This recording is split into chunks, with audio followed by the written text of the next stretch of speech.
We're going to be in Daniel chapter 3. And like I said, I'm the middle school youth leader here. And I'm sorry, middle schoolers, but in middle school, I've come to realize something now that I'm older. Your brain's not fully developed. And I mean that the best way I can say that. And why I say that is I was thinking as I was preparing for this message, I was thinking back to my early years, and I thought of this story. You know, in the time, I really believed this was a great and grand idea. I don't know why I thought this. I'll just blame it on my eighth grade mind. But I had a friend over, and that was mistake number one because my parents were at work. And it was August. And we were causing trouble. And we thought, you know what? I like to say we, but I really hope it was his idea. I like to say that because it makes me feel better. But nonetheless, we took WD-40 and thought it would be a grand idea to write in the grass my name. And I had this idea that if I wrote my name in the grass, we wrote my name in the grass, and lit it on fire, that it would just nicely follow, the Joshua, and then go out, and my name would say Joshua, and I've claimed my land. But it's August, and we don't water our lawn. So it's completely brown. And I don't even think WD-40 is flammable once you put it on something. I don't know. But I take the match, and I'm excited, and I'm like, I'm going to have my name. This is great. I don't know. I would have gotten in trouble if my name was in the lawn, so I don't know. So I strike the match, I light it, and I release in anticipation. Oh boy, did it light. It did not follow any trail. It just followed the brown grass. And it starts to spread rapidly, and I start to panic. My house is going to burn down. My neighborhood's going to burn. My life is over. I'm not making it out of the 8th grade. So I do what I know what to do. I think of all these solutions, and I run to the fire, and I start, what is it? Stomp, drop, roll? No, stop. I don't know. So I start stomping on the fire, trying to put it out. And the more I stomp, the more sparks fly, and the bigger it gets. And now we're at the size of probably 2 ping pong tables, doubling quickly. And I'm just stomping, rolling, screaming, yelling. My friend's just looking at me. I'm like, stop! What are you doing? Help! This isn't good.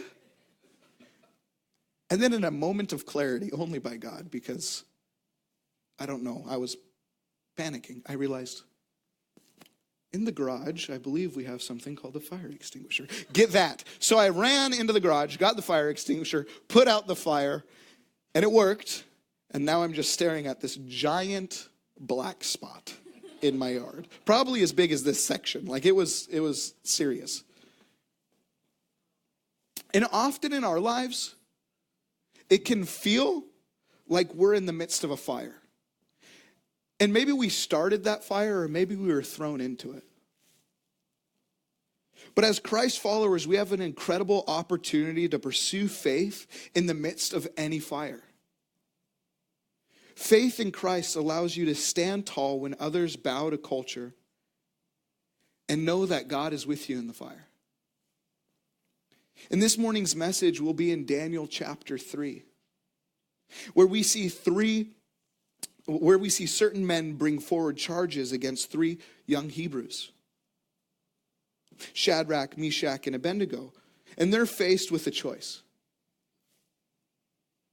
to bow down to an idol as their king had commanded, or be forced into a deadly fire. So let's read, starting at verse 13 of chapter 3. Then Nebuchadnezzar, in rage and anger, gave orders to bring Shadrach, Meshach, and Abednego. Then these 3 men were brought before the king. Nebuchadnezzar responded and said to them, "Is it true, Shadrach, Meshach, and Abednego, that you do not serve my gods or worship the golden image that I have set up?" Now, if you're ready, at the moment you hear the sound of the horn, the flute, the lyre, the trigon, the psaltery, and the bagpipe, and all kinds of music, You're to fall down and worship the image that I have made very well. But if you do not worship, you will immediately be cast into the midst of the furnace of blazing fire. And what God is there who can deliver you out of my hands?" Shadrach, Meshach, and Abednego replied to the king, "O Nebuchadnezzar, we do not need to give you an answer concerning this matter.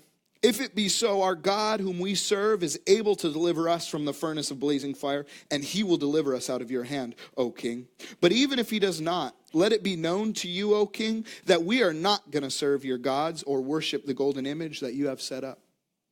Then Nebuchadnezzar, filled with wrath, and his facial expression was altered towards Shadrach, Meshach, and Abednego. He answered by giving orders to heat the furnace up 7 times more than it was usually heated. He commanded certain valiant warriors who were in his army to tie up Shadrach, Meshach, and Abednego in order to cast them into the furnace of blazing fire. Then these men were tied up in their trousers, their coats, their caps, and their other clothes, and were cast into the midst of the furnace of blazing fire. For this reason, because of the king's command was urgent and the furnace had been made extremely hot, the fire slew those men who carried up Shadrach, Meshach, and Abednego. But these 3 men, Shadrach, Meshach, and Abednego, fell into the midst of the furnace of blazing fire, still tied up. Then Nebuchadnezzar, the king, was astonished and stood up in haste. He said to his high officials, "Was it not 3 men we cast burn into the midst of the fire?" They replied to the king, "Certainly, O king." He said, "Look, I see 4 men loose and walking about in the midst of the fire without harm, and the appearance of the 4th is like the son of the gods."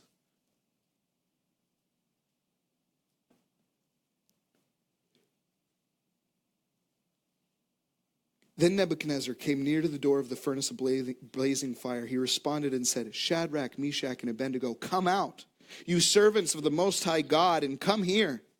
Then Shadrach, Meshach, and Abednego came out of the midst of the fire. The satraps, the prefects, the governors, and the king's high officials gathered around and saw in regard to these men that the fire had no effect on their bodies of these men, nor was their hair of their head singed, nor was their trousers damaged, nor had the smell of fire even come upon them.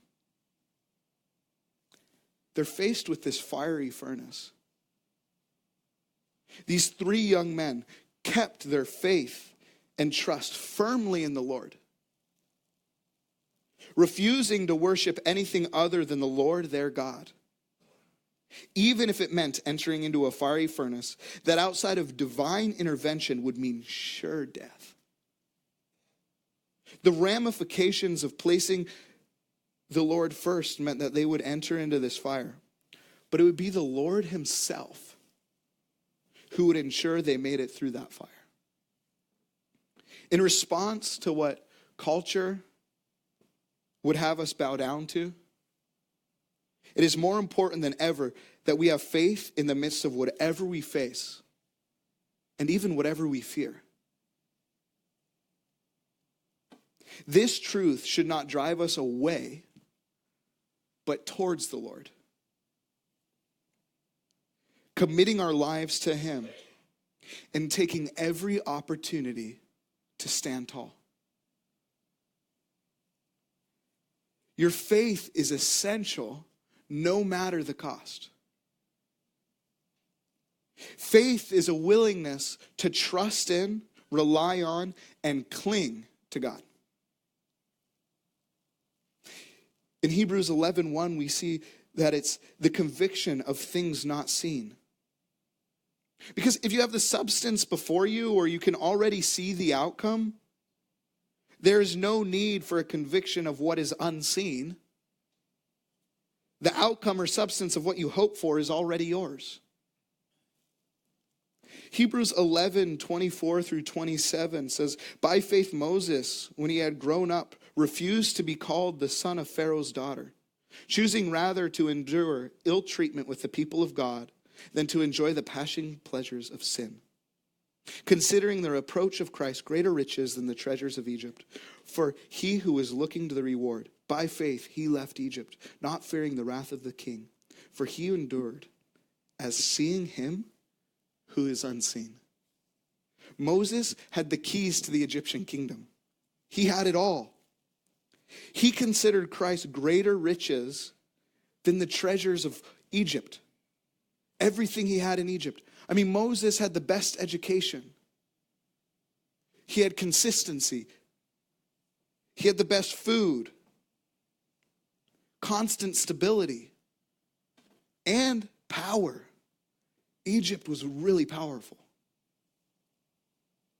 Yet he chose to follow God and turned away from the earthly riches and the privileges that he had. By faith, he knew that God was calling him to more. Shadrach, Meshach, and Abednego knew that they had to proceed in faith in God. In light of what they were facing, it would have been the most comfortable scenario for them to remain keeping the in-crowd happy. Right? Just bow down. Then you don't have to face the furnace. You know, people might have thought like, hey, Shad, buddy, the fire's right there. You're right here. You've got 2 chances. Just use one of them. Just bow. Meshach, Abednego, what are you doing? People are going to understand. Like, everybody's doing it. It's okay. Like, just this once. No. Their faith was firmly in the Lord. They decided to place their trust in God, knowing that he would make a way. And despite what others were saying, despite what others were doing, they trusted God's going to make a way. And I'm going to stand firm. Isaiah 41:10 says, do not fear, for I am with you. Do not anxiously look about you, for I am your God. I will strengthen you. Surely I will help you. Surely I will uphold you with my righteous right hand. In what we face, there are many times that taking the easy way out isn't the right way. We get the choice in this life to pursue God, place him first, and know that he'll make a way. Or we can choose to place our priority on what others say, what society, what culture says is important, what they think is best. I encourage all of you to keep your trust and faith in the one that Shadrach, Meshach, and Abednego did, where they put their trust, where they put their faith. That you would trust God to make a way. You see, after they were being reported, they were brought before the king and given another chance to bow down to the golden image. And Shadrach, Meshach, and Abednego get the opportunity to address the king. You know, sometimes in life we feel like we get second chances. Like maybe we have made a decision and we're like, yeah, God's calling me to this. And then someone's like, are you sure? What about this? And you're like, oh, I didn't think of it that way. Okay, maybe now. No, that's not what Shadrach, Meshach, and Abednego did. When they were brought to the king, they had the chance to address him in verse 16 through verse 18. And this is what they said. O Nebuchadnezzar, we do not need to give you an answer concerning this matter. If it be so, our God, whom we serve, is able to deliver us from the furnace of blazing fire, and he will deliver us out of your hand. O king, but even if he does not, let it be known to you, O king, that we are not going to serve your gods or worship the golden image that you have set up. These 3 Hebrews knew that God could deliver them. But they did not want to assume how. They didn't want to assume what the Lord would do. They would say, even if he doesn't deliver us from the fire and we go in there and get burned like crispy critters, we don't have to be under you anymore. So regardless of what's going to happen, he's going to deliver us from you, King. What you going to do? When it seems like there's no way to stand, stand with the Lord. Trust that there's a way and he's going to make one. Even when all you see is a dead end with no way out. Shadrach, Meshach, and Abednego saw the dead end signs. Fire ahead, furnace, turn around, bow. But they kept going. They kept on that track. They put their faith in the Lord. He will always provide a way of escape. When I was around 18 or 19, I decided it would be a good idea to deliver pizzas. And I worked for a fine establishment called Round Table Pizza. Any Round Table fans out there? Okay, a couple of you. I loved Round Table. I was like, might as well deliver their pizzas. Maybe I can get some free ones, help pay my rent. It will be great. And so how delivery driving goes is there's this monitor, okay? And it has all the orders on it. And as you come in to drive, you see your name, and it's on a list with all the other drivers. And when you're the first one, you get the first delivery. And you click it. But there's this thing that you make more money the more deliveries you do. Make sense? Yeah. So when there was 2 deliveries that were really close by, we called it a double. Because if they're within a certain mileage, I think it's like 1 mile with each other, you could take both of them. And so then now you're leaving, instead of the store with 1 pizza, you're leaving with 2. That means instead of getting 1 tip, you're getting 2 tips, which means more money. Winner, winner, chicken dinner. So it was this Friday night, and I was very excited because my name is the next one up, and there is a double. And I'm like, score. The better part is that the double is like half a mile away from the store. So I don't have to drive all across town. I'm going to go do this, and I'm going to return before the people that left before me return, and I'm just going to get even more deliveries. I was like, this can't get any better. So I go to my car, and I type in the address all excited, and I start driving down the road, and that moment occurs where the GPS says, you have arrived. Your destination is on the right. I go, oh boy, I can't wait for this. Oh, look over. There's nothing there except for a strip club. And I realize in this moment, I don't know how I'm going to deliver this pizza. The person's in there, I would assume, and I can't go in there. I'm not going to sacrifice myself for walking in there. And so I have this grand idea. I know, I'll call them. Call them, goes to the voicemail. Hi, Round Table here, Joshua. Could you please come out? I have your delivery. Thanks. Hang up. No response. Wait a couple minutes, so I text him. Hi, Joshua from Round Table here, ... Pizza's ready. Come outside. Send it. No response. Please come outside. Send it. No response. I'm like, what do I do now? And so I decide, okay, I'm going to call my manager, Josh. Great name. So I call him, and I was like, hey, Josh, it's Josh. I can't deliver this pizza. I don't feel comfortable. It's in a strip club.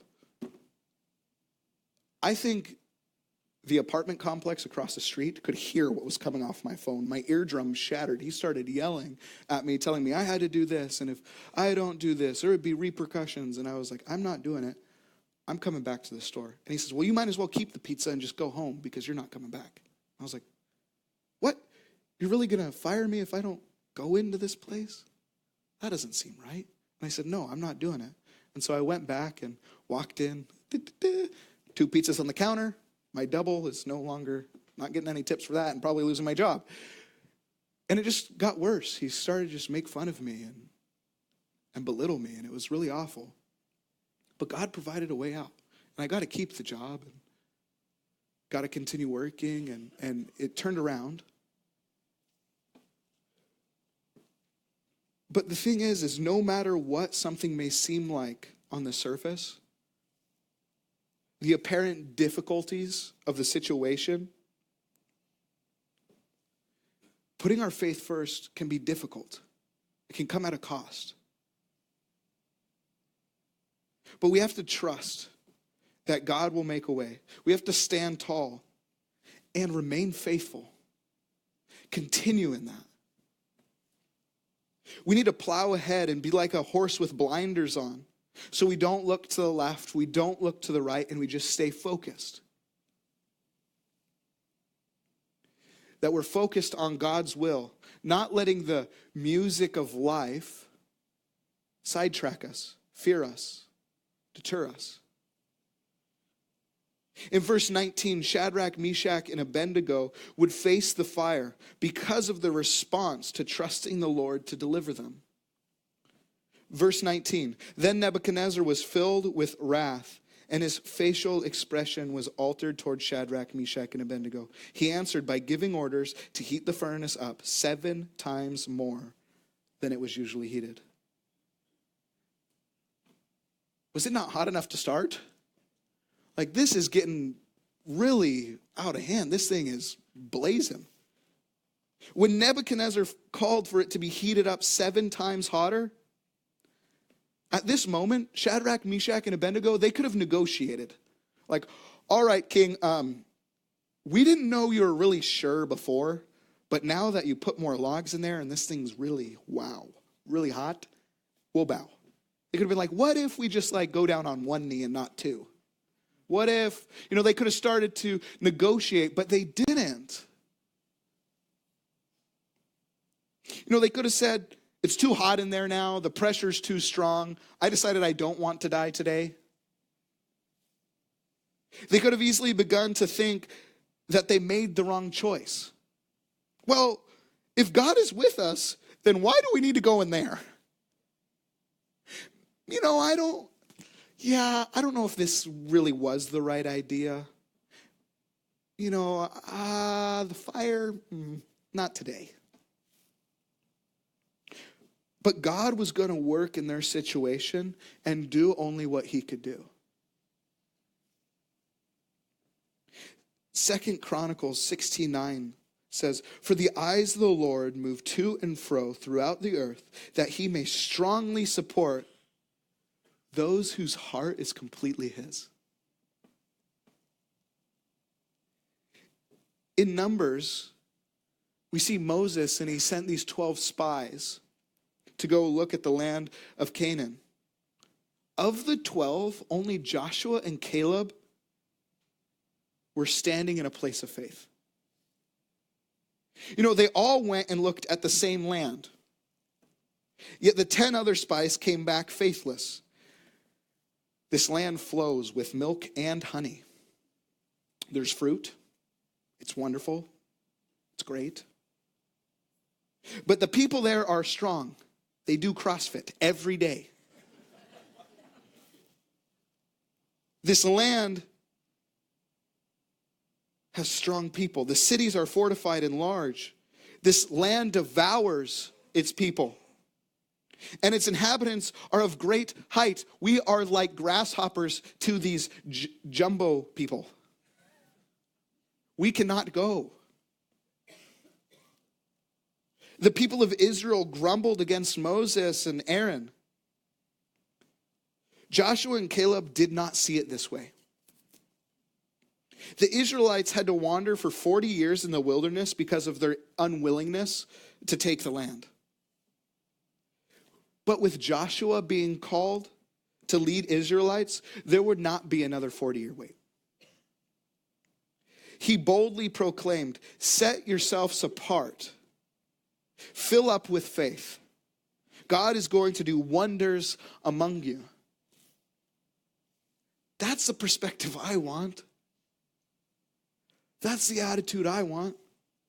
The type that trusts the Lord, no matter the size of the giant or the heat of the fire.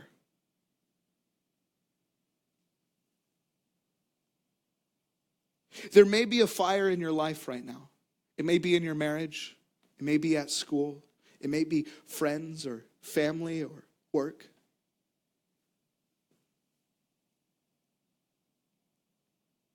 Choose to remain faithful despite what the situation looks like. Despite what's going on around you. Despite what people are saying. Despite what people are telling you to do.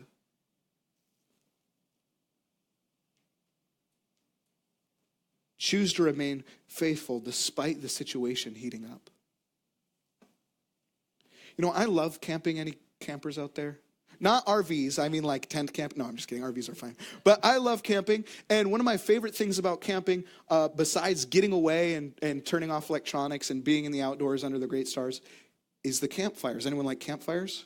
Yeah, they're great.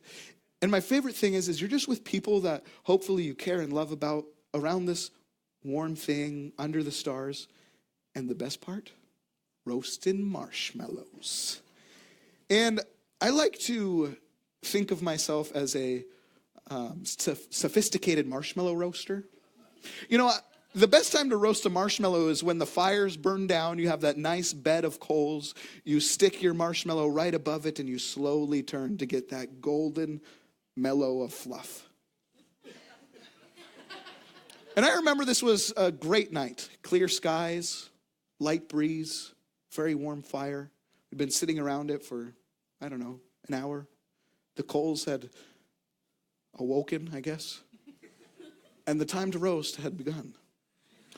So I put the marshmallow on my skewer and I put it over the fire. And for the next 15 minutes, I stare at it, very slowly turning it, not to be more gold on one side than the other. And my friend decides to start picking up large logs and throwing it on the fire. Flames grow, my marshmallow catches on fire and disappears before my eyes. 15 minutes of work gone. Not only that, now that this fire is stoked, it's radiating so much heat, my legs become itchy. I'm like, this is no longer enjoyable. I have to turn away. I have to move my chair farther back. I want to get away from this thing. When it was just the coals, I was like, oh, come here, friend. Now it's like, this is making my legs itchy. This isn't good. And here's the deal. When we're faced with a fiery trial, there's going to be times when we can feel the heat radiating off it before we're in it. We'll be able to feel the heat long before you're ever in the midst of the fire. Think about Shadrach, Meshach, and Abednego. As this thing is heated up 7 times and they're being dragged to the fire, imagine how much heat was coming off that. Imagine how itchy their legs were. How scared they must have been. As they get closer and closer to the fire, the heat radiating off the furnace will become more and more. I can only imagine the fear they may have been experiencing. Nice knowing you, bros. This is it. We're going to be martyrs. Did we make the right choice? This is really hot and we're not even to the door yet. Lord, please be with us. Give us strength. It's all over. They were committed. They were going to the fire. And sometimes in life, the fire is unavoidable. Sometimes we make it. Sometimes we get thrown into it.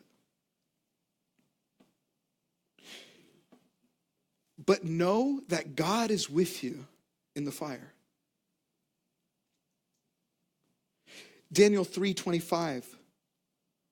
Nebuchadnezzar, he said, look, I see 4 men loose and walking about in the midst of the fire without harm. And the appearance of the 4th one is like a son of the gods. You guys, this is so cool. This is a Christophany. Like, how awesome is it that Shadrach, Meshach, and Abednego are thrown into this fire? They stood firm. They kept their faith in God. Now they're in there, and God shows up physically. That is so amazing. They were not alone. And just like these 3 weren't alone, you aren't alone in your fire either. God is with you. He sees you. He knows you. And he loves you. When we know God is with us, it's going to help you keep your focus on him and not the situation. It's going to get you to stop stomping and rolling and spreading this fire and help you realize there's an extinguisher in the garage. Why didn't I grab this 5 minutes ago? Many times in our trials, all we see is the trial. All we see is the situation. All we see is the circumstance. All we see is the issue. we can't see anything or anyone else around us. And we lose sight of God.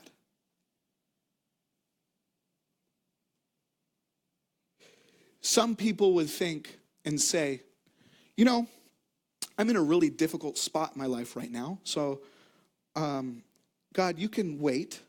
Once I get things cleaned up, then I'll rekindle my relationship with you.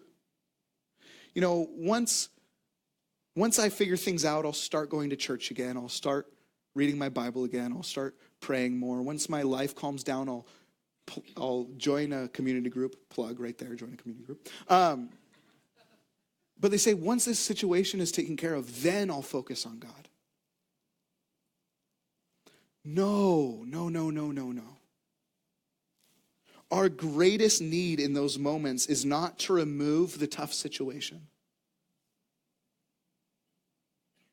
It is to regain our focus on the Lord. It's to regain our upward perspective. It's to look at the cross and say, Jesus, I know you're here with me. I'm going to stand firm. I'm going to remain faithful to what you're calling me in. Might be painful. But know God's with you. Right now in your trial, he is watching and he's walking with you. Isaiah 43:2 says, when you pass through the waters, I will be with you. And through the rivers, they will not overflow you. When you walk through the fire, you will not be scorched, nor will the flame burn you. You see, when Shadrach, Meshach, and Abednego were thrown into this furnace, King Nebuchadnezzar was there watching. And others were standing right there. They're like, get him, yeah, you didn't bow, now you're a crispy critter. But they're watching. And they saw this fourth person in the fire, and they were astonished. I mean, can you imagine if you were there? You see 3 people go in, and then all of a sudden there's a fourth? They're multiplying. What is going on? How many did I throw in there? They're watching these men in the fire. And you might feel pressed and pulled in your situation and in your trial. But you have to trust God's plan. You have to trust in God. And keep your focus on him. Because know that people see you in the fire. Can I share something with you about 5 years ago, what happened in my life? When I was in high school, I started dating this girl. And we wound up dating for 5 years, and we actually got engaged. And man, it was awesome. It was great. But as I started to grow closer to God, I realized something. I started to worship the creation instead of the Creator. And so as I started to realize this, and through people in my life, they helped point this out. And as I started to focus on God, I was like, okay, God, I took your creation and put it before you. I'm uprooting this. You know, Lord, if I blew the only shot I have to get married, but I get to have a relationship with you, I'm in. So I willingly jumped into the fire. I willingly jumped into heartache, heartbreak, tears. Casey lived with me. It was really rough. But I said, I'm going to stand on what the Lord's calling me to do. I'm not going to lose hope. I'm not going to lose sight of God's plan for my life. And no matter the situation around me, no matter my family not understanding what I was doing, no matter what people were telling me I should or shouldn't do, I said, God, I'm looking to you. And I'm pressing into you more. And I did not know what would come. Every day was difficult. I didn't know how I was going to make it till tomorrow. But let's fast forward 3 years. My buddy was visiting from Mobile, Alabama. And we were in Portland eating at this macaroni and cheese spot. And I get a phone call. And I look at it, and it's a name that I haven't seen in years. It's a call from an old friend. I'm like, I'm sorry, I have to answer this.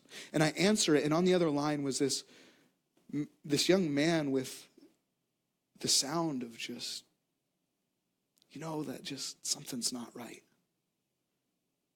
Now, I hadn't talked to him in 4 years. And he says, Josh, I know what happened, and I know how you handled the situation, and I need your help. I saw you go through that, and I'm going to be in a similar situation, and I just need advice. So I met up with him the next morning, and we began to talk. And I got to point him to the cross, and I got to mentor him and have great conversations with him. And to this day, he's one of my best friends. I get to travel with him, hang out with him. But when I went through my trial, he wasn't even in my circle, but he saw me and he watched. And years later, God used my trial to reach someone else that I wouldn't even know was aware of the situation. Joel 2:25 says this, "Then I will make up to you for the years that the swarming locusts have eaten." You would not believe how many people notice and watch as you go through the trial. This young man wasn't the only one. I've had people come up to me and say, "Hey, you don't know me, but I've heard your story. Can you help me?" If you would have told me that when I was going through it, I would not have believed you. No, God's not going to use this. I was like, well, I believe he's going to use it, but not in that way. So many people are watching, and those are people God can reach in your life without you even saying a word. God can use your difficulty to bring about a great testimony. He can bring beauty out of ashes, as we find in Isaiah 61:3. When you go through it, people around you are watching. They're looking at you. How are they handling the situation? Where's their focus? Where's their priority? What are they clinging to? What are they doing? They might not even be people in your life right now. Not only while you're in there, but there's also people watching when you come out. Okay, now that you're through this, what are you going to do? How are you going to act? What are you going to say? Who are you going to point to? Let your life be a testimony of his goodness and his victory. Psalms, before we get there, actually, I really want to say this again. When we get through the fire, because you're going to get through it, let your life be a testimony of his goodness and his victory. Point to him. And, you guys, ladies, gentlemen, don't fear the flame. Don't fear the flame. Psalm 66:10-12 says this, "For you have tried us, O God. You have refined us as silver is refined. You brought us into the net. You laid an oppressive burden upon your loins. You made men ride over our heads. We went through the fire and through the water, yet you brought us out into a place of abundance."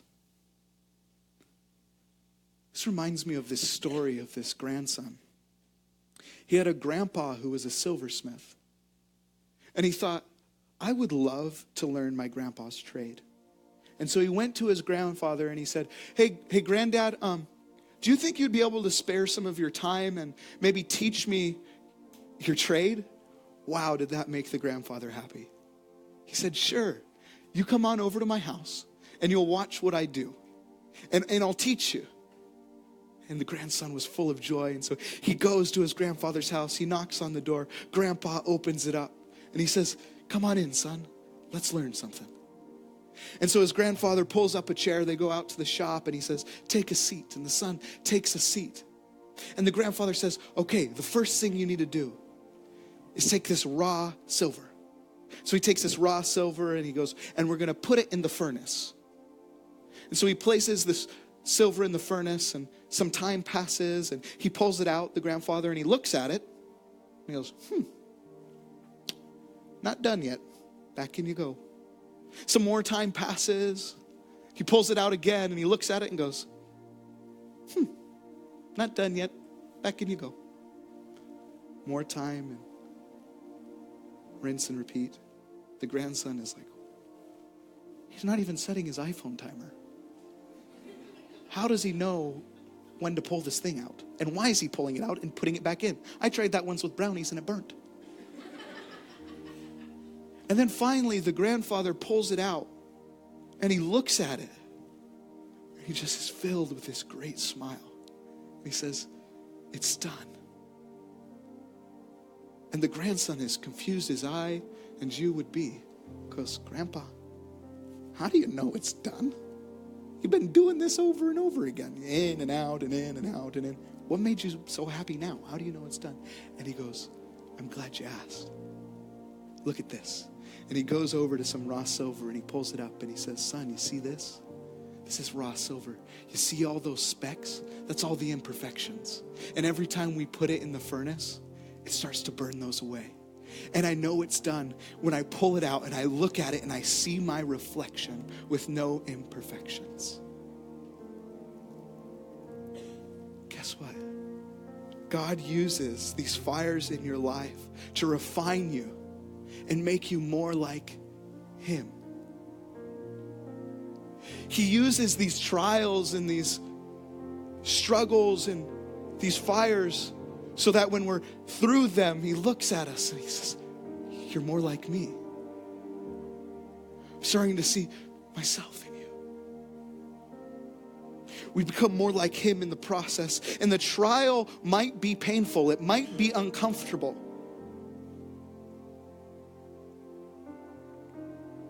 But on the other side, you can look more like Christ if we keep our focus on Him.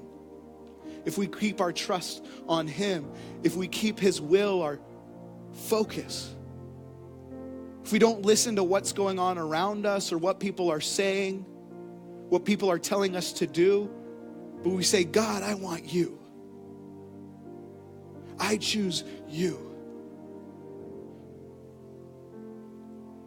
There are others standing at the door as you come through the fire, and you must point them to the one who got you through it.